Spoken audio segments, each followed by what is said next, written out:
Welcome to our next RCCP2 eConversation session. So the topic for today is open educational resources. Quite interesting. And for those who don't know, so RCCP2 is the Rural Campuses Connection Program, phase 2. And apart from actually improving internet connection at more rural institutions, RCCP2 also has a capacity development program, which, for example, organizes digital literacy workshops or also this eConversation series.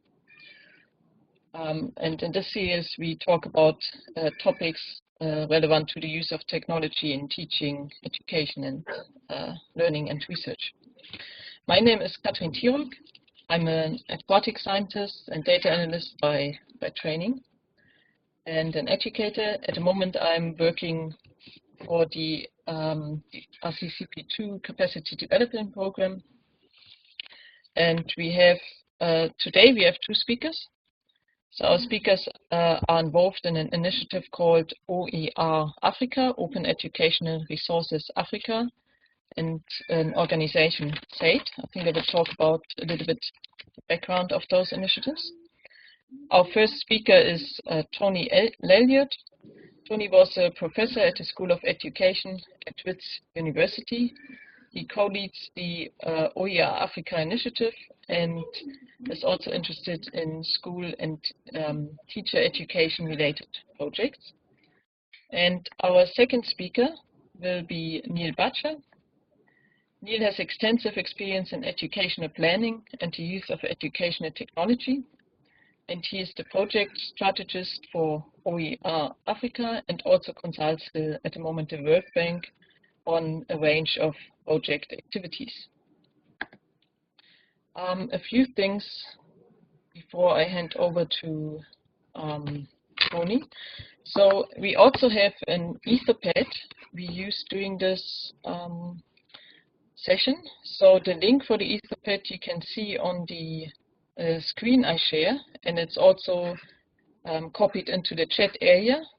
So the video software has a chat, so there is this little on the right hand side, a little link called chat. If you click on that, you see what's in the chat, and there is a link to the Etherpad we use. And on the Etherpad, you can also type questions you have, or if you know of any resources you want to share, you can put links there. You can add questions there and comments. You can also use the chat area in the video software to put comments or to put questions. If you want to speak, you can raise a hand. There are different ways to raise a hand. You can, the easiest is to type in the chat area /hand. That's what we usually do. Or if you use your video, you can also wave, and I try to watch all the videos that are on to see if somebody wants to ask a question. Yes, please remember to mute your microphone when you are not speaking, so we have not too much background noise. And if you experience a little bit unstable internet connection, you're welcome to turn off your video. Then please use the raise hand in the chat area. If you turn off your video, maybe you can save some bandwidth. Okay, I think we can start. Or is there anything else? Any questions at this point? Otherwise, I hand over to Tony. Are you ready to go, Tony? Yes, I am. Okay, thanks very much. I will stop sharing my slides so you can share what you've got. Okay, please go ahead. Okay. Well, thanks very much for inviting us to talk today. I'm going to start, followed by Neil. And as you said, people are very welcome to ask questions, etc. And I've got the that Etherpad open if I toggle between it and this, so I can look at questions from time to time. But obviously, if people put their hand up, it would be easier to know that they're actually asking a question. Yes, as you said, I work for an organization called SAIDE, and we work particularly in the area of open learning, and the tagline is enabling successful open learning for all. So, and prior to working at SADI, I worked at a university in Johannesburg called University of Witwatersrand for quite a long time in science education, mainly in the education area. So I'm going to start and then talk about a few things, and then I'll share my screen in a moment, and then we can ask questions if we like, and then Neil will carry on. So let me share my screen, and if I do that, can you now see my screen? Not yet. Okay,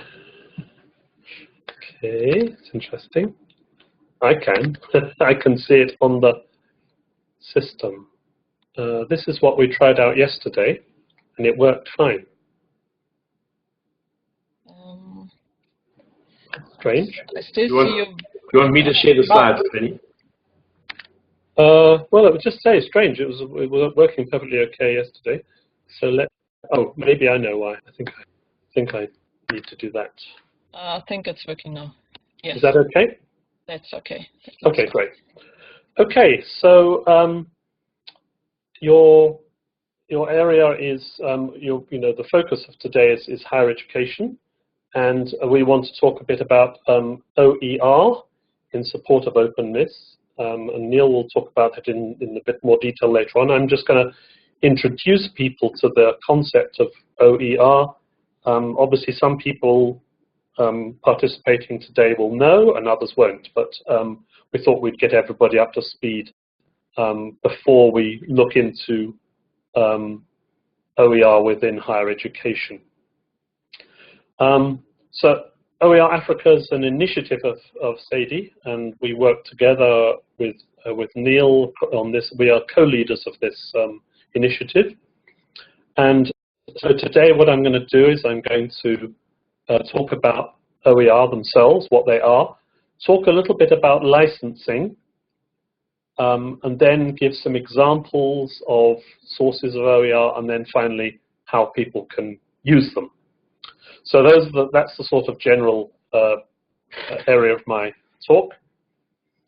So to sort of set the scene, we wanted to suggest reasons why OER Africa exists and what OER are all about. Now, this first bullet, in fact, it's relevant not just in Africa, but many countries around the world, probably developing and developed countries. I think one of the big issues in developed countries is the cost of textbooks, and one of the quite a lot of, particularly North America, they work quite a lot with open textbooks. But this is particularly relevant for Africa. The learning resources for students, but also for the lecturers, are relatively few.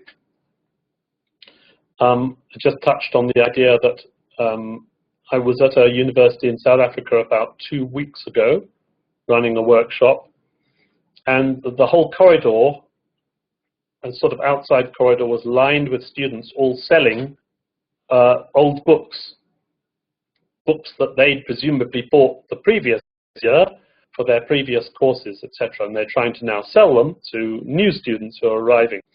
But the problem is that these are very expensive. And also we find that a lot of the resources are underutilized, not utilized as much as they probably should be. And finally, it's very difficult to find one resource that fits all the needs. When I was teaching at my university, we often had to get, yes, we got a book, a textbook for students, but it didn't contain everything. So there was always this need to have additional resources in addition to the textbook itself. Another issue is students, we know about the sort of commodification of higher education. I've put clients in inverted commas there because students are expecting quite a lot from universities. If they're paying quite a hefty fee for attending university, or if somebody else is paying the fee on their behalf, they are expecting good quality education. So we have to bear that in mind. And the students themselves are also quite diverse. There are probably more and more mature students coming through.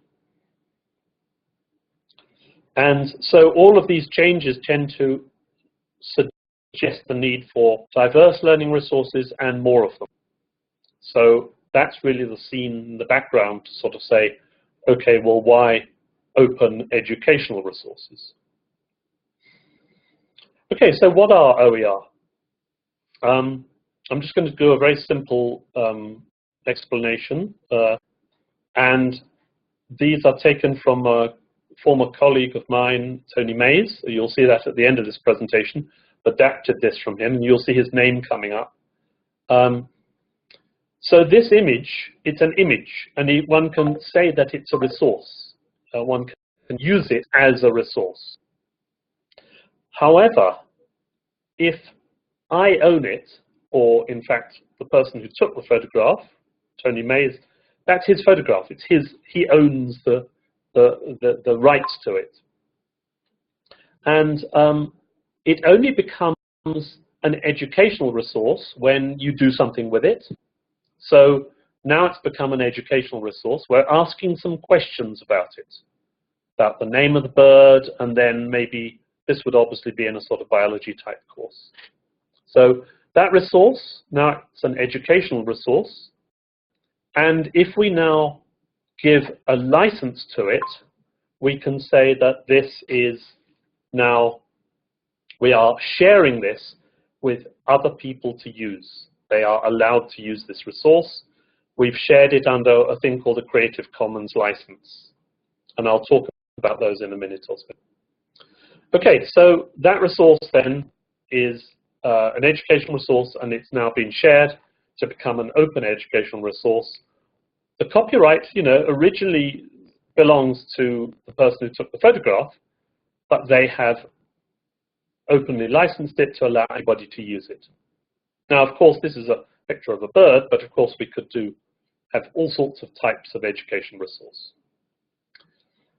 Okay, now this has been remixed. Somebody else has taken that, and they're not just asking those questions here, they are asking different questions. So they're taking the original resource and making changes to it. And therefore, different questions are being asked, and we've now got what's known as a remixed OER. So what are these OER? We've given a definition here. One of the major organizations that funds us is the Hewlett Foundation from America, and they do quite a bit of funding of various programs, including OER, and they've got a definition here for us. Okay, so they're teaching, learning, and research resources. They can be research resources as well. They're in the public domain, or they've been released under a license that allows their free use and repurposing by others. So the idea then that they are, it's used by other people, and hopefully many of the licenses allow you to repurpose it. And these things, we just showed an image of a bird, but of course full courses, courseware, complete courses can be OER. Parts of courses, course materials, modules, textbooks, videos, test software, all sorts of things there then are available as these OER.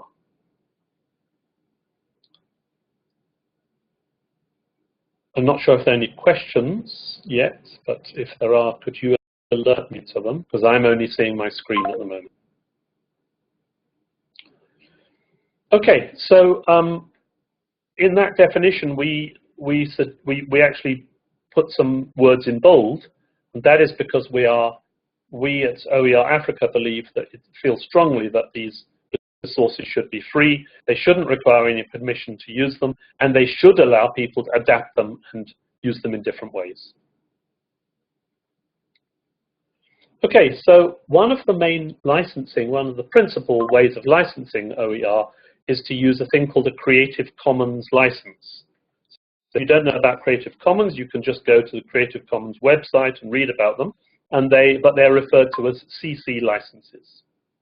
And there are basically 6, there are 1 or 2 more, but there are basically sort of 6, and they go from very open licenses, and I'll talk about each one of these in turn, very open licenses. This, all you have to do if you use this license is attribute the person who originally produced the resource and has licensed it. So it's Creative Commons by a particular person. I'll whip through the others. Yes, you can use the second one then is to use it and attribute the person, but we are suggesting you don't, well, what the license says, you cannot make money out of using the resource afterwards. You can't now take that course and now sell it. So it's non-commercial. This one says no derivatives, so you can't actually make any changes to it. You can take it, attribute it, but you can't make changes to it. And that is somewhat, can be, we'll see a little bit later, a somewhat problematic license because it means you can't really repurpose it very easily. This one is share alike, so if you release it, it's got to be released under the same license that was originally released under. And these final 2 are just combinations of the CC BY, the NC, the ND, and the SA. So those are the basic licenses. And if we look at them on, those 2 are particularly the ones that we would say we're not that keen on because they are restrictive. So if you look at the licenses on a continuum, things that are in the public domain, there's even a CC0 license. You don't even need to attribute anybody on the left-hand side of the continuum. And we go through to the ones I've just described. And on the right-hand side, the final right-hand side is all rights reserved, which is copyright, pure copyright. And those are the most restrictive licenses. So you can think of those main 6 ones, although there are a couple more, as I said, as on a continuum from very, very open. You can do everything with them, as long as you attribute the author, to the right-hand side where you can't do this and you can't do that. You can't make money from it, you can't make changes to it, etc. Okay, so those are OER and those are licenses. Why should we be using them in higher education? What is important about them? Well, we believe that they do have transformative potential. They increase the availability of resources. So they, in having such resources available, there are more resources for people to draw on. And hopefully, one can ensure that they're of high quality and they're relevant, and therefore they can contribute to not only the educators, the lecturers in HE, but higher education, but also the students can access them. The second one is this idea of allowing adaptation is very important. You can even get students to do things with them. You can give students some OER and ask them to make changes to them or to evaluate them and those sorts of things. And that can get students involved. They can adapt some OER which can then be re-released for purposes for other people to use. But the idea of involving the students is important. Okay, so the third one's about cost, and it's low cost or no cost, and it's a way to allow institutions and educators to develop their own competence in producing such educational resources. Okay, so Neil will know where that comes from. It comes from a document he wrote a few years back. So So here's some examples of OER. On the OER Africa site, and these ones are, we have to abide by the license that the people who've released them want to abide by. These are resources for health workers, and you can look at them all, you can look at the list of them there. And these ones can be repurposed. If you look at that license at the bottom, people can't make money out of them, and they should release them under the same license they are under already. But you can see there's there's a few examples here for clinical skills. These were produced by the University of Cape Town. Here's another area of that there are quite a large OER, a thing called AFRIVIP, which is the Veterinary Information Portal, and it provides all sorts of OER around veterinary services. And some of them are particularly interesting for people from other countries outside Africa, because some of the procedures and maybe even the complications and diseases of animals are different, obviously, here, and the people from elsewhere don't get a chance to see those. So if you've got good videos of those sorts of procedures or conditions of the animals, then it's a useful resource for people outside Africa as well as people in Africa. Here is a complicated-looking way in which University of Pretoria is working, the learning management system. I don't want to go into the details of it, but the idea of producing OER, basically that's the bit we're interested in. It's professional development materials with open licenses for people to access. Then there was another project that OER Africa was involved in a few years back called SHARE, where you can see again OERs were produced in the middle, but the idea was to try and improve agricultural teaching and learning, and to involve technology, skills transfer, ensuring curricula were relevant, working with universities, but also working with farmers as stakeholders, and getting the students from universities to work with farmers and produce research reports, which could be also released as OER to be accessed by farmers. edX is quite a well-known international site where many of the courses there are OER. You would have to check the individual ones. Of course, the famous one was the original MIT releasing its courseware as OER. OER University is another one. And if you want to Google OERU, you can see the sorts of things they have available.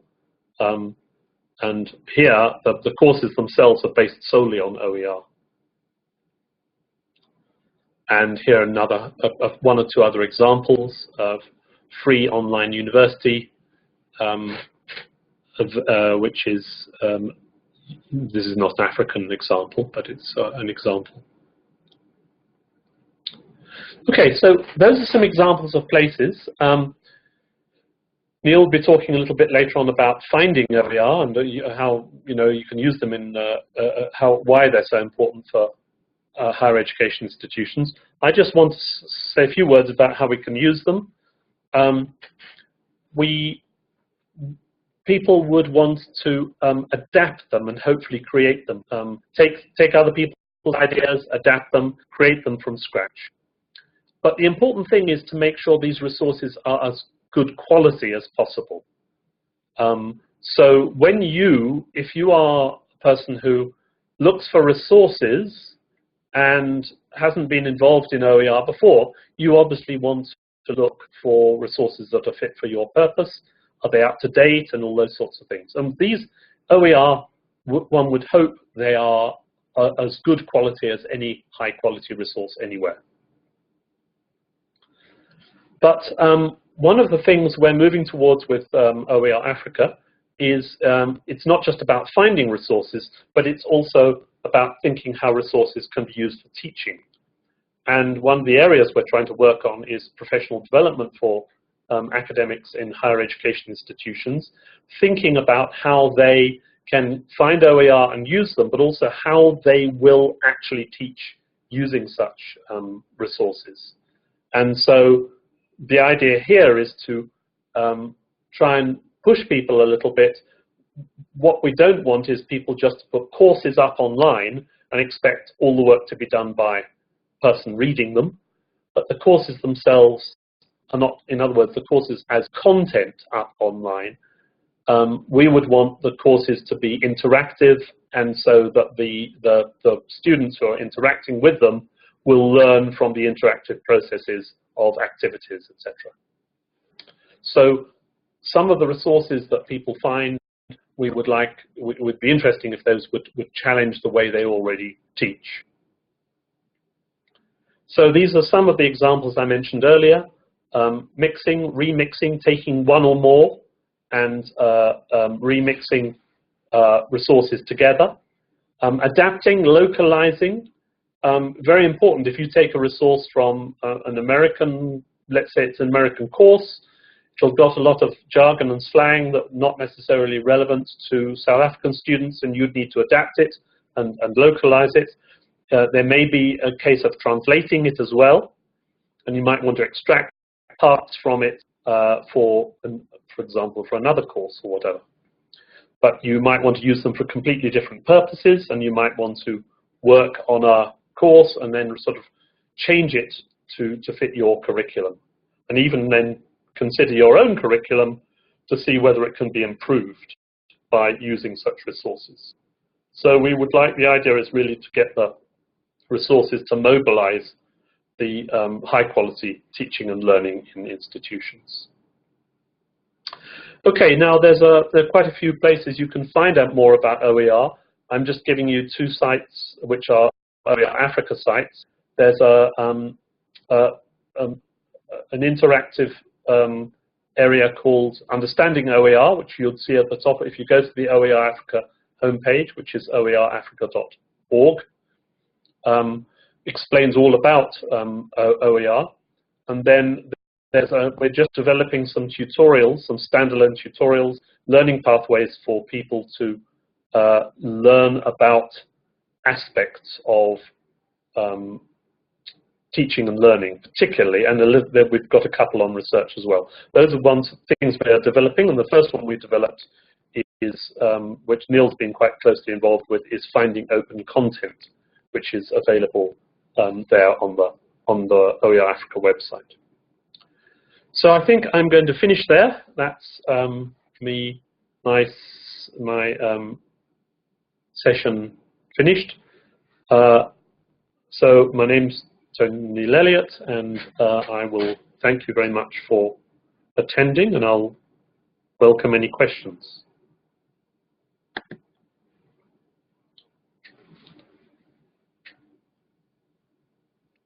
Thanks, Tony, for the interesting introduction to OER, and especially the licensing part. I learned a few new things I wasn't always sure about. Are there questions at this stage?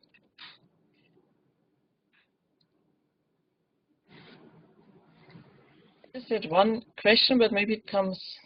Maybe Neil is also talking about that, about finding open educational resources.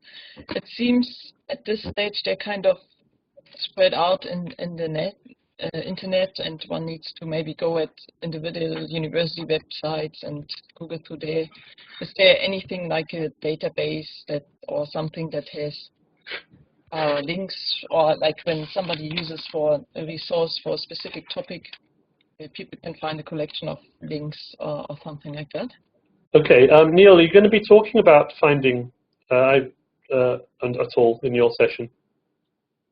Not specifically, no. So you can go into. Okay, so why don't I just? Shall I just share my screen for the OER Africa?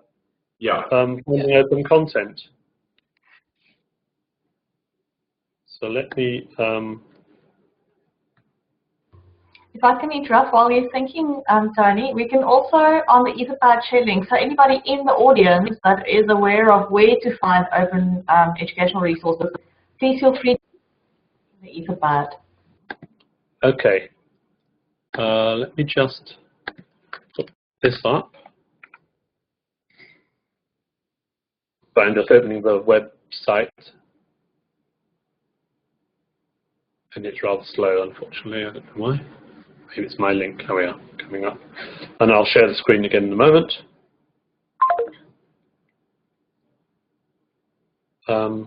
Okay, so the one I did show the little screenshot of this. I will now go back to share. Share. Can you see my screen? Can you see that? Yes, yes, we can. Yes, okay. So that's one, and this is on the OER Africa website here, and that's Understanding OER I mentioned earlier, and then there's there are various resources here. But what I'm particularly wanting to show you is that we've developed this tutorial about finding open content, and if you click on any one of these, it will explain to you how to search for things. So let's take one example. If we click on using Google, then here is it says just what you were saying earlier. There's no one-stop shop to collect your open content.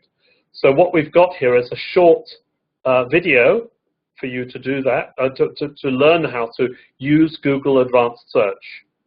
And then there's a little activity to try that out. And then we have a series, and then you continue on the tutorial, you click there. Once you've done that first one, then you'll go to the next one, which is tips for effective searches, another short video, and another activity using, here's a thing with the Google, you can check your answers like a little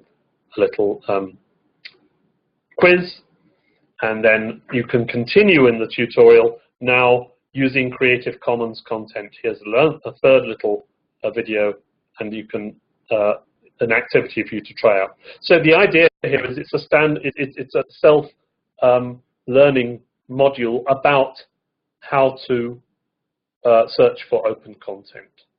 And you're quite right, it is spread out, but this does help you. So we are here now in this little tutorial. There's another couple. There's a YouTube one, and there's one for searching in open repositories, etc., etc. So this really tries to help you do that search as effectively as possible. Okay, thank you. Yeah. Sharing. Has it stopped sharing? It's still shared.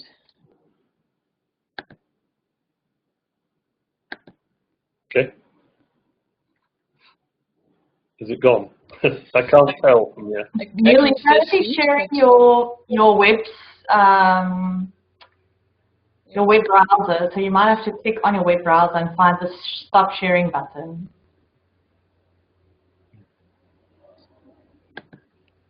It's not there, you see, that's the strange thing. I don't see it.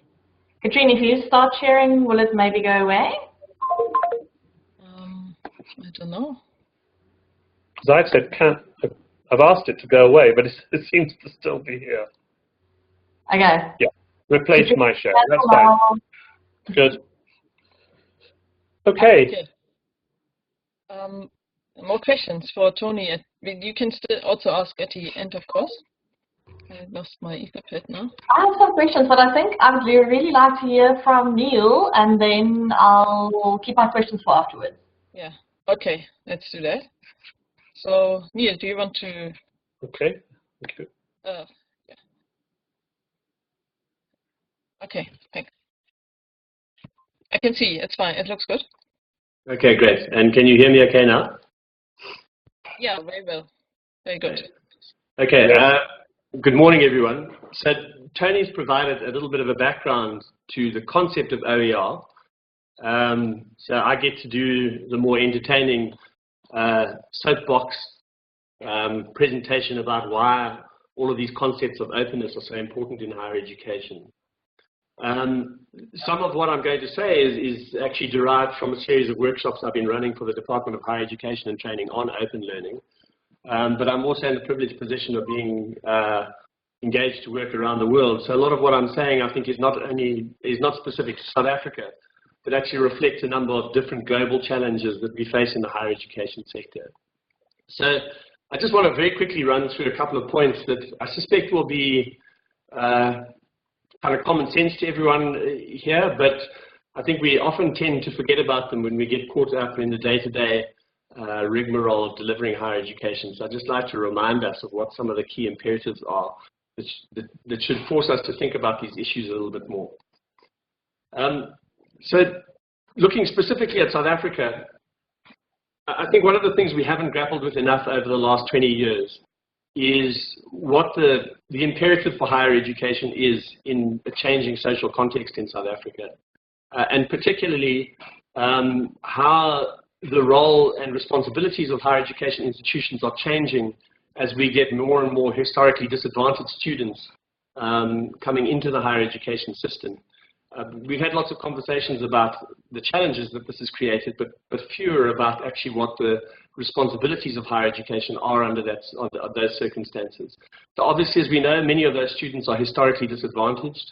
Many of them will be first-generation post-secondary students, which means they will not have come from a family background that understands the rigors and demands of higher education, post-secondary education.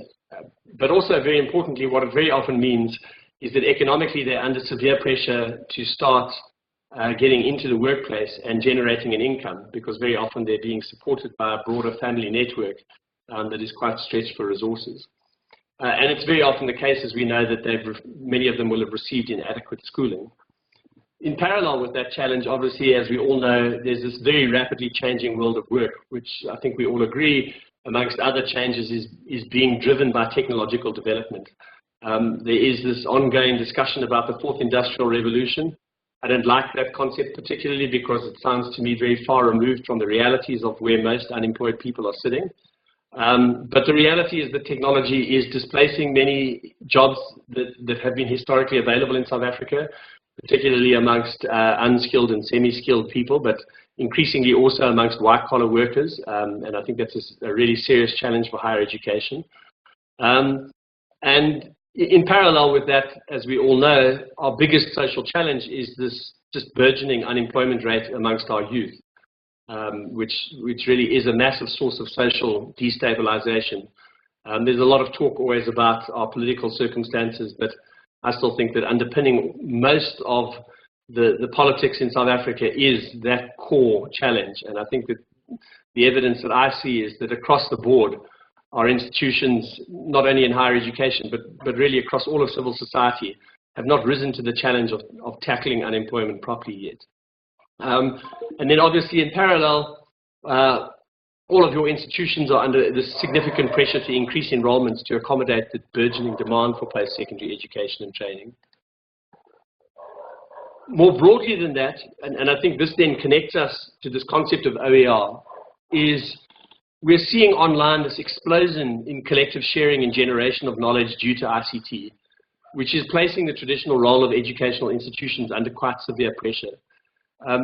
So Tony's just talked in very descriptive terms about OER, openness, and open licensing and what it all is.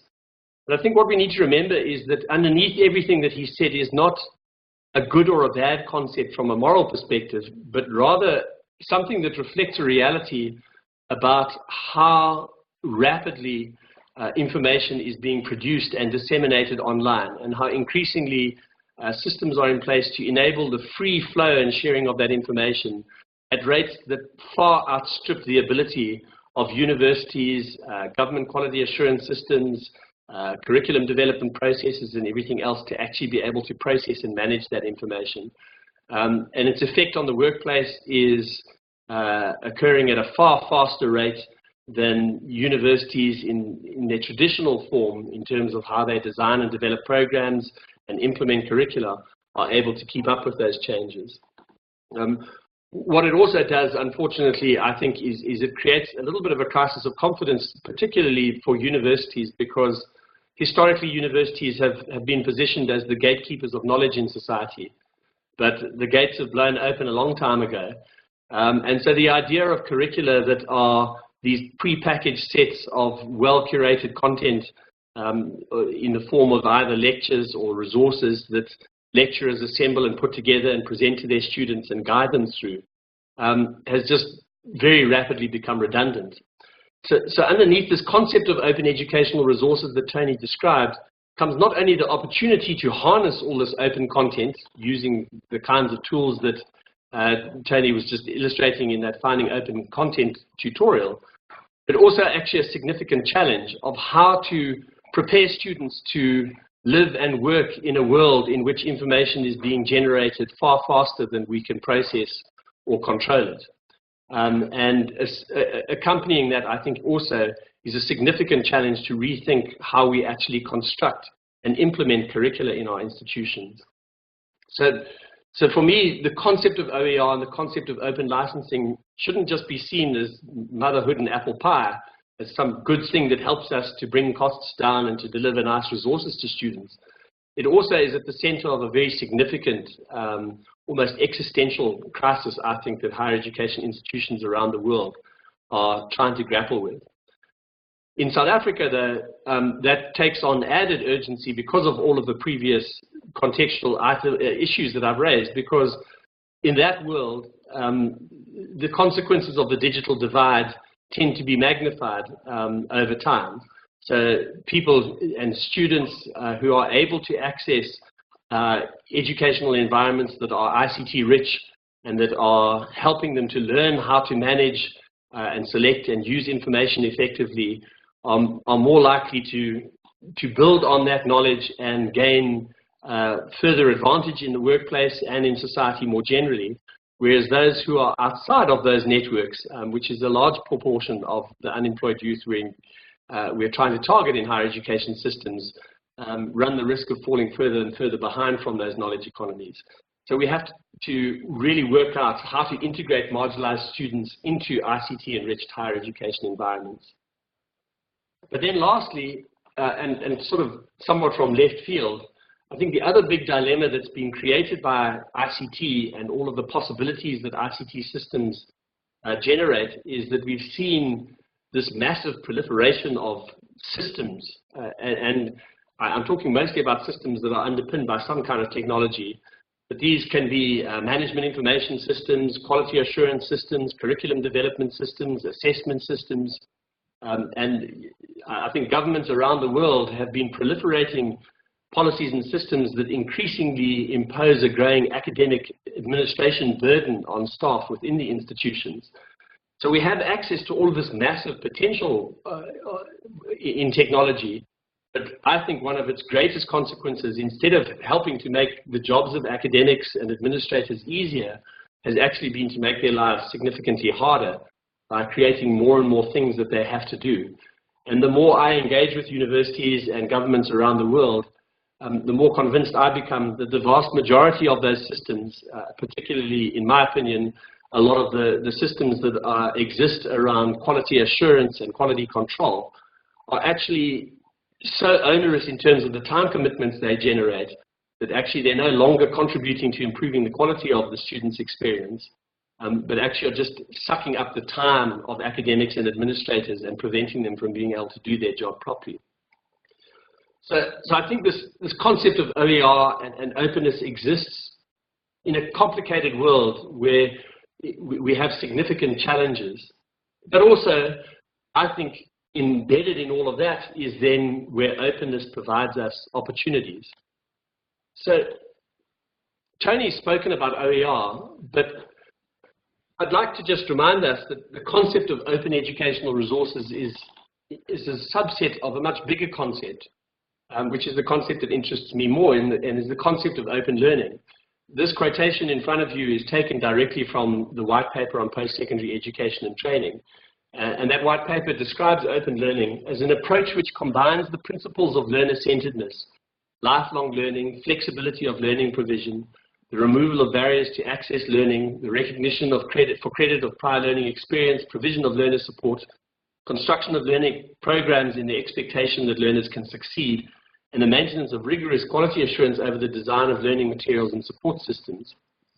And I think all of those principles which are brought together in the concept of open learning offer us not solutions to the challenges that I've just tried to sketch out, but what they do offer us is access to a range of tools and approaches to designing higher education programs and to thinking about how we deliver teaching and learning to our students that are substantially different from what we're doing predominantly in higher education institutions in South Africa today. And that if we think through them systematically and carefully and keep reflecting back on these key principles that are enshrined in the concept of open learning, offer us the opportunity to find sustainable solutions to the problems that I just articulated. So I'd just like to remind us that at the heart of the concept of open learning is not the idea that open learning is a synonym for distance education. Unfortunately, that's become quite a difficult argument to make because distance education institutions co-opted the concept of open learning and started describing themselves as open and distance learning institutions. But actually, the vast majority of distance education institutions that I engage with don't actually reflect the principles of open learning at all. So I think it's really important that when I'm talking about open learning, we don't fall into the trap of thinking that that means that I'm proposing that we should do away with face-to-face education and replace it with distance education programs.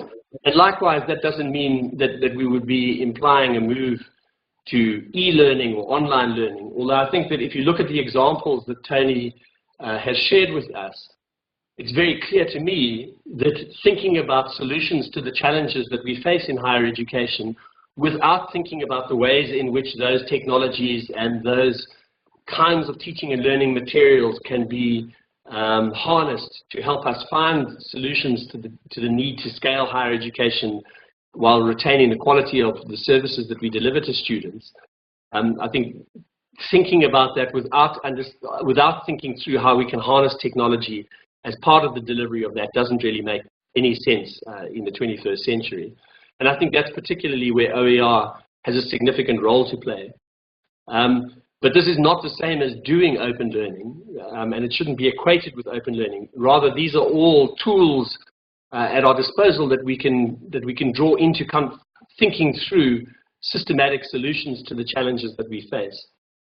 So from that perspective, and taking into account that Tony's described this online world in which there's just this massive proliferation of free content that we can draw on and that we can get our students to work with, the thing that still perplexes me the most is the extent to which predominantly higher education, in terms of both how it conceptualizes itself, how it describes its academics as lecturers, and how it resources and funds its activities, still tends to place such strong emphasis on the idea of classes and lectures and lecturers as the organizing metaphor for higher education.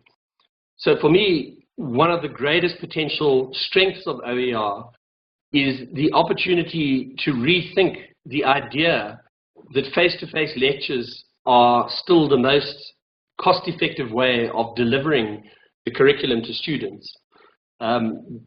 Because actually the research evidence is very clear that the lecture, in many respects, is actually a very ineffective mode of delivery of most curriculum content. And that effective use of well-designed educational resources of the kinds that Tony was describing provide a much more cost-effective solution to the need to deliver effective curricula and programs to students.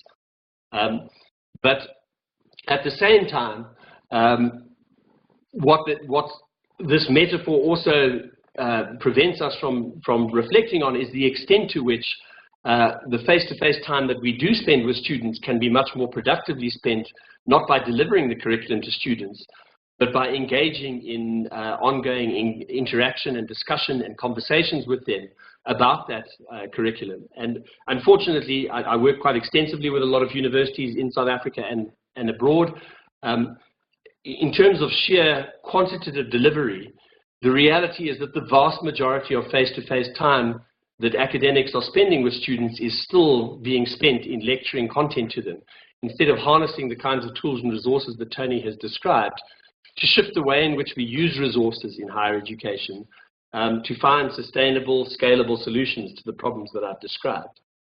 So, in summary, I kind of think that these are some of the things that we need to think about, and that hopefully I think OER can help us to tackle. First of all, although I mean, so this is not really specific to OER, I do think it's critical in every conversation we have that we think about the importance of ethical intellectual leadership more than ever before. Now, I'm saying that not saying that universities need ethical leaders, but for me, the critical function of universities is to produce ethical leaders. And that intellectual leadership production function of universities, I think, has been eroded in recent times, both in South Africa and globally, as we've become caught up in the focus on producing people for the workplace. But I think that we need to think about our curricula in ways that are helping students to navigate this world of information and to help them to become the ethical intellectual leaders of the future in the context of the knowledge economy. And so I think that that's a critical requirement. But what's also clear is that if we continue trying to just grow traditional face-to-face education in our universities, we're simply not going to find scalable solutions to the educational backlogs that we face. So I think tools like open licensing, open sharing of IP, as well as other concepts like resource-based learning, offer us ideas and concepts and resources and tools that we can use to design scalable solutions to our educational backlog. And if we don't tackle that educational backlog, the growing numbers of unemployed young people will start creating a kind of social backlash that I don't think any of us really would like to be dealing with. For me, critical in dealing with that and critical in harnessing the power of openly licensed resources is to break our obsession with lecturing as the primary budget line in curriculum communication. A lot of people who I speak to say, well, that's already happening, but if I just look quantitatively, as I said earlier, at the way in which money is being spent, I don't think that there's any significant shifts in our spending patterns at the moment. And then also, very importantly, what we need as we rethink how we break that obsession with lecturing is how we then create learning environments that don't just deliver content to students, but actually help them to be prepared for perpetually uncertain times, learning how to learn, learning how to evaluate information for themselves, learning to discern what's good quality from bad quality information and how to harness that information to solve real world problems. And then as we design those environments, what we would need is a social contract with students that reminds them of their responsibility to work hard, but a contract that also commits the university to focus its resources on helping hardworking students to succeed. And I think, unfortunately, in the grand discourses around things, particularly like the fees must fall movement, we've actually lost sight of that social contract. Because on the one hand, government and universities have increasingly become, I think, quite scared of students, and we've tended to create systems that are helping students to succeed and but by allowing them to continue trying and trying again, no matter how many times they fail, which I think in many instances in the universities I'm working with, students are taking for granted and actually taking the institutions for quite a ride. But on the other hand, it also means that the focus of our resources is not gearing towards helping students to be able to invest their time and energy in working hard. So, for example, one of the key ways in which I think we can help with that is to create much richer independent learning environments where students can invest their time without incurring additional cost to the university to actually recover the educational backlog that they incurred during school. In other words, doing a lot of remedial educational work and a lot of bridging program work, much of which requires human interaction, but a lot of which can be done through the use of well-designed educational resources. And if those educational resources were designed under the kind of open licensing environments that Tony described, we could design them once and make them accessible across the entire higher education system, which could be both very scalable and affordable. And then we could create access to those kinds of learning environments for students, but make it clear that if they want to move forward, they're going to have to work incredibly hard, because the only way they're going to recover their educational backlog is to put the extra hours in. Too often in the environments in which I'm working, I'm seeing that the discourse between the students and the universities is one in which that fundamental truth, that if you have accumulated an educational backlog, you're going to have to work harder to recover that backlog, is simply not being discussed between the university administrations, the academics, and the students. And I think there's something fundamentally problematic about that. But on the plus side, I think these access to resources that are openly licensed, the use of online learning, the use of blended learning environments, do provide us opportunities that are unprecedented to design educational solutions that can actually sustainably tackle these challenges. And so that's kind of where I think the real potential for openness in higher education in South Africa lies. Thank you.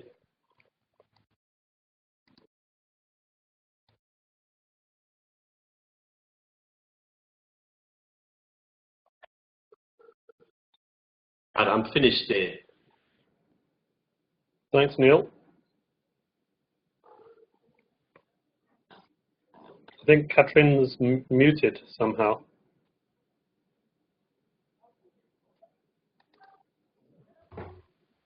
You can see the admin panel, but Katrine, you're not muted on the admin panel on my side. Okay, now I'm unmuted. Okay. Okay, great. Sorry for that. Thanks, Neil, for this interesting talk. I think it opened quite a few points for discussion.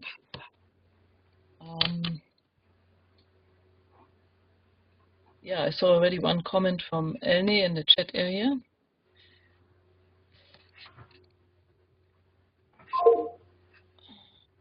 Are there questions or comments from the audience? Thank you very much, Neil and Tony, for your insightful presentations.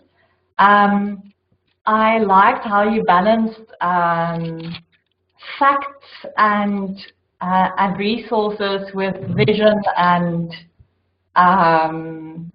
passion. It was, I think, a very nice combination of useful resources and things for people to think about.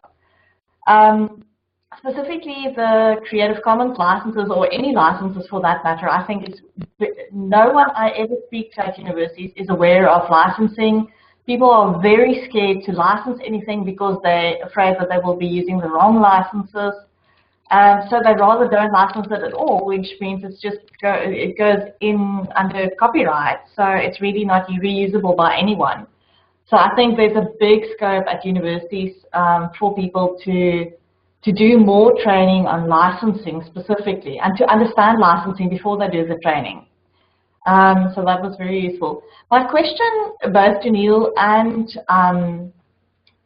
Tony, so you can decide who to answer, who should answer, or how you want to share this question, is I know like open educational resources that are developed either collaboratively or where people are taking resources that are available, creating derivatives, modifying it in other words, and then making that available to students or to learners, whether that's in the industry or at academic institutions.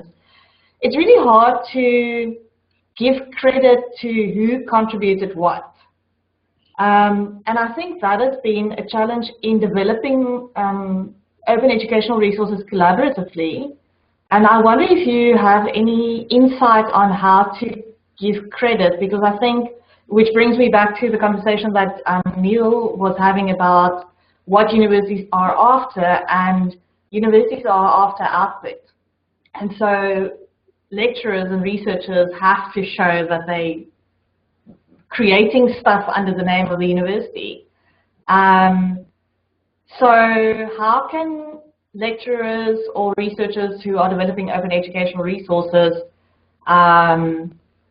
play according to the rules in terms of showing what they are putting out, getting credit in terms of what the universities are expecting, but at the same time making that available as for use as educational resources. Do you have any insights, any comments on that?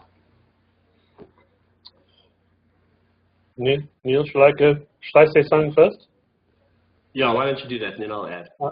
Well, I mean, yes, universities want to have outputs and stuff, but to be honest, in South Africa, one of the biggest things is they really want research outputs. I mean, that's sort of currently the big thing.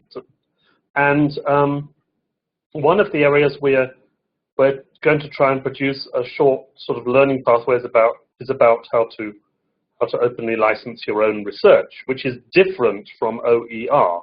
So it's more around open access publishing. Okay, so that's one thing. The other thing is that if you want to include everybody, you really would, if you're producing a resource that is, maybe a course or part of a course or something, just ensure that everybody's names are listed there. Now, I'm not saying that you've got an authorship of like 20 or 30, though in the health sciences, when they produce research, they do have very, very long lists of people's names in those research outputs as well, because all those people did contribute in some way. So I would just say ensure that you don't forget people and you do include all those people. If it's on a course, some course materials, they can be on one of those early pages together with the license and stuff like that. I don't know if universities are really desperate to say, I think they'd be happy that this is a collective output from the university. They won't be so desperate to show that they are, all those people's names are that important in terms of attribution. I mean, that would be my sort of opinion. I just wanted to say one other thing. That is, I quite agree with you that I was at a university, and university lecturers don't know anything about open licensing, and they don't know anything about licensing itself, and the reasons for doing it and the reasons not for doing it. So I'd quite agree with your first comment. But I would say try and attribute everybody there. But in the end, the universities will be more interested in the research outputs than they will be for the resource outputs, I would suggest.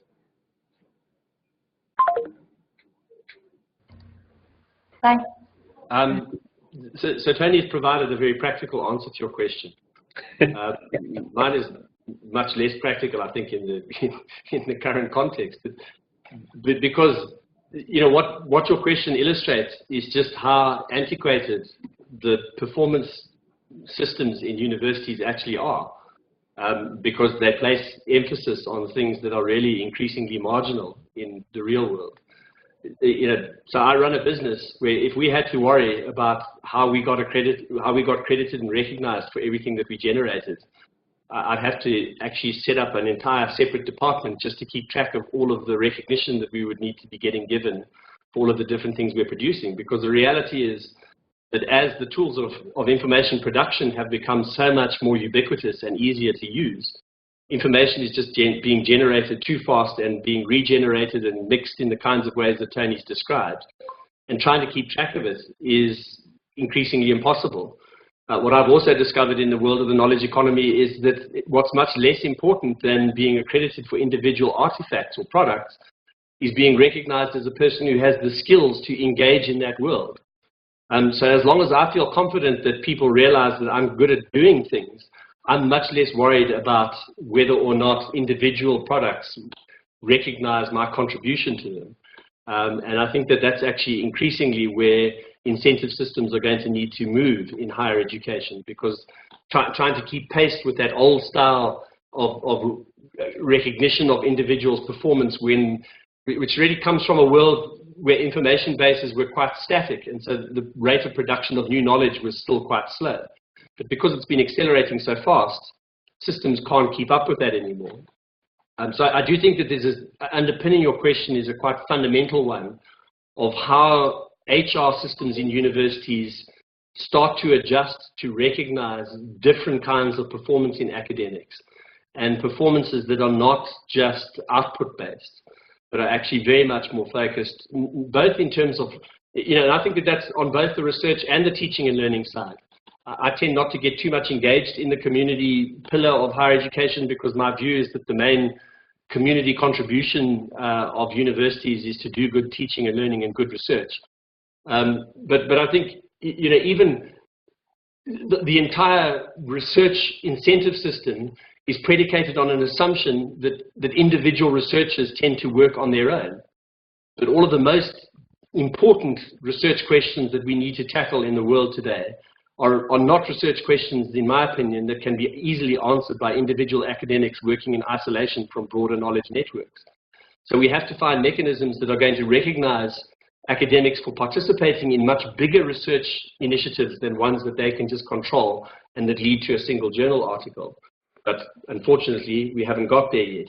And the same on the teaching and learning side. I think, again, the idea in this openly licensed world that you create all of your own course materials and you supply them to your students and you upload them into your LMS just doesn't make any financial sense at all. It's crazy to see academics all working in isolation and effectively reproducing variations of the same theme over and over and over again. And but yet that's what universities continue to incentivize. So much of the inefficiency of our resource use is coming from those poor incentive systems, in my view, and they need a proper overhaul. So as I say, that's an unpractical answer, because I know that in the short term, you guys aren't going to get to overhaul your incentive systems. But on the other hand, my opinion always is that if you see a problem, then you should focus on fixing the real problem from the beginning and not wasting time putting workaround solutions to the problem in place, because all you're doing is kicking the can down the road. And these problems are upon us, so we might as well deal with them. Absolutely. Thank you so much for that answer. So at the risk of hijacking the conversation, I would like to show you something that we've been working on, that we've been involved in over the last 5 years. So I'm going to share, Katrina, is that all right? I'm going to share just how we do it in the carpentries.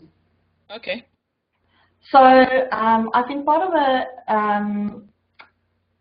a voluntary non-profit organization, a global organization for the past almost 5 years, that teaches digital and computational skills to researchers and postgraduate students and sports staff. And they're called the Carpentries, and many people in the room is aware of them or is part of the community. And all their lessons, so they develop lessons collaboratively on a platform that was originally developed for software developers who were collaboratively develop software in the open source software world. So it's called GitHub. Some of you might be familiar with it.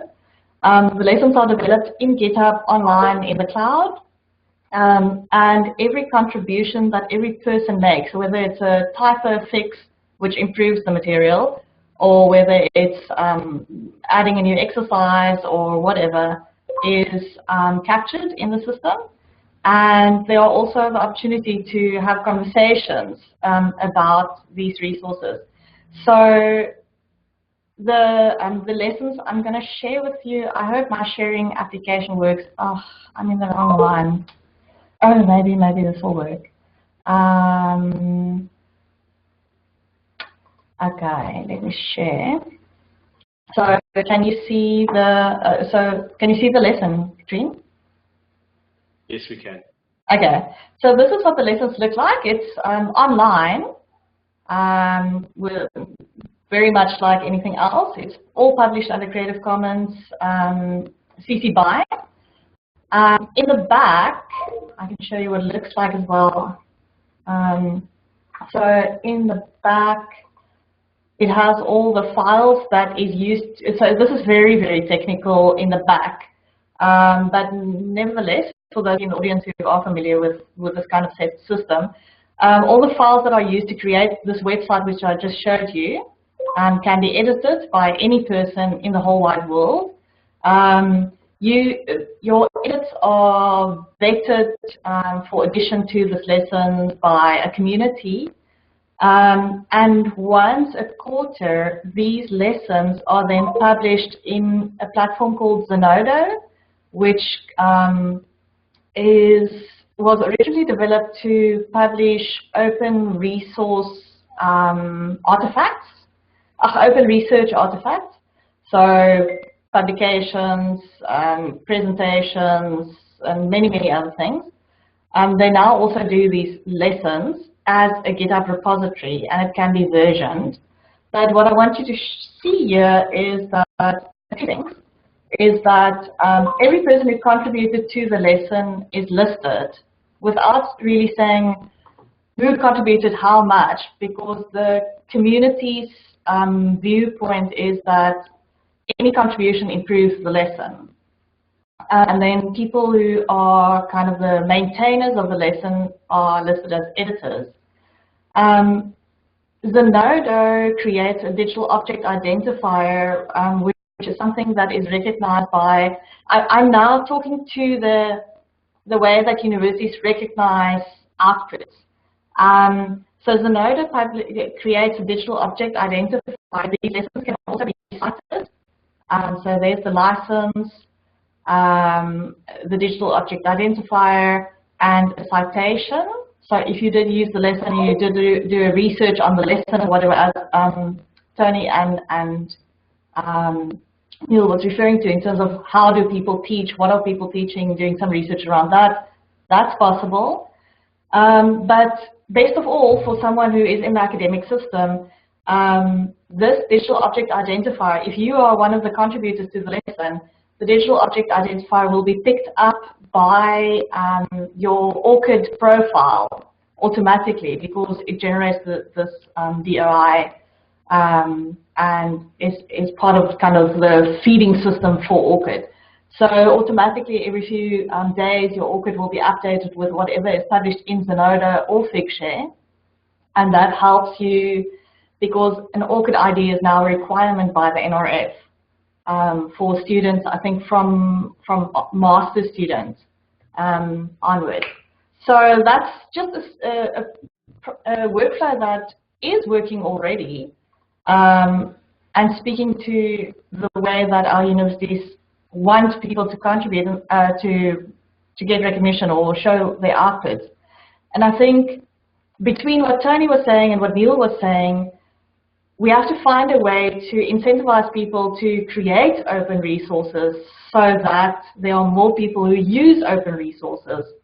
And in the meantime, the system will hopefully change how they incentivize. So that's just my contribution. Interesting. Thanks for sharing that. Yes, I mean, familiar with GitHub, and that sounds good. And I like your list of people, all the people who contributed. It's very nice. I think in order to get at Neil's comment around we need to change the way things are done in universities, yes, I mean, we can't just be talking to lecturers to say, why don't you do this, why don't you do that? It's got to be institutional policies that really are changed.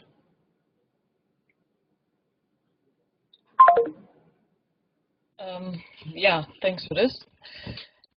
Yeah, I had a kind of a similar point. I just thought, so how can we, or how can universities help lecturers to use more of these resources to reach more students and things like that. But as you, like from the discussion, I realized it's difficult if the universities don't change their policies. But I mean, there are also the teaching and learning offices. Maybe they can support it as well, and I think they partly do. Yeah, there was one more specific question in the Etherpad, which says, is there any online training on exactly how to go about with licensing and distributing content? Just checking the time. Could you answer that, maybe, Neil?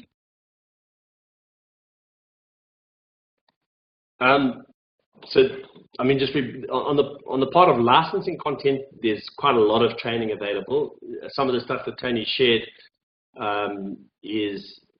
provides some links to more information about how to license content.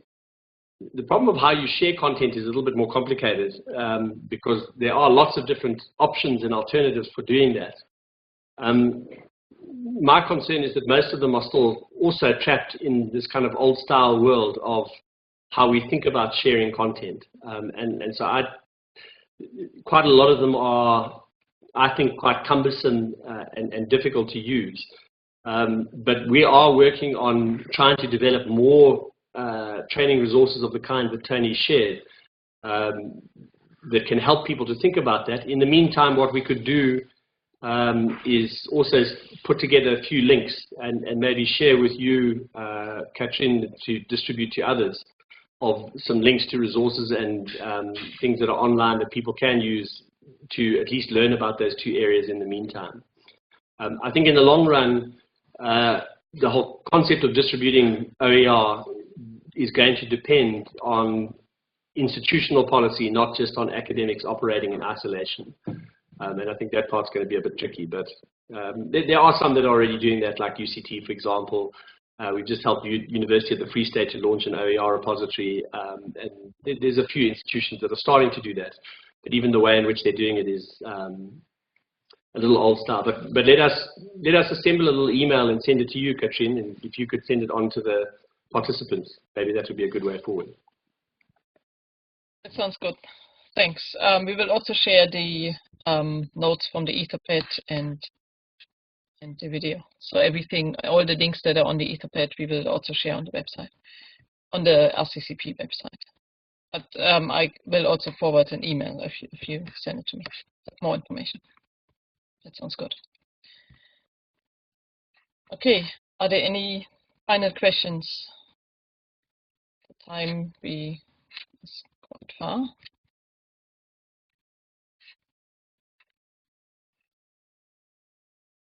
Any concluding points? Maybe I still have one more question. So, because I mean, I guess the universities take quite a while to change their policies. It usually takes a lot of discussion at the high levels, etc. So, but still, what can lecturers actually do? So they can, with the time constraints they have, can they find? Are there other support systems, or pretty much look for these existing resources and try to reuse those? Or do you have any other suggestion where they can find maybe support if the university doesn't give so much? To use more. Well, normally, I would say the universities that I'm familiar with, their teaching and learning, they have a division of teaching and learning, and those usually would be able to support lecturers regarding that, finding stuff and the idea of licensing, etc. So different universities work in different ways, obviously, but many of them do have teaching and learning centers. Some of them are focused on work for students, but many of them also work with lecturers. So I would say that's in a way, the first port of call. The other one would be librarians. So librarians and teaching and learning centers. Some librarians are more genned up on these sorts of things than others, but usually, I mean, we ran a session for librarians at Vaal University of Technology just recently, and I mean, they knew about OER already, but they were very keen to learn more. So I would say those two would be areas within universities lecturers can go to. Okay, thanks. Yeah, that sounds good.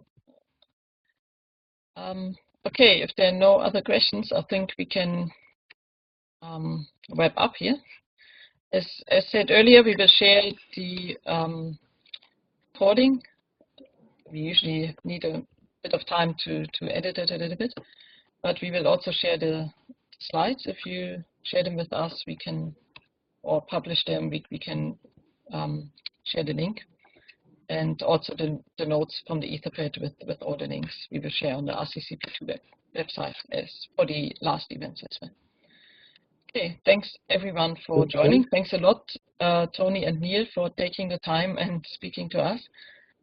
I think it's a really important topic. So I learned a lot. I actually didn't know that much about OER, though a little bit more about open, maybe research science, but not about the education itself. So it's quite interesting.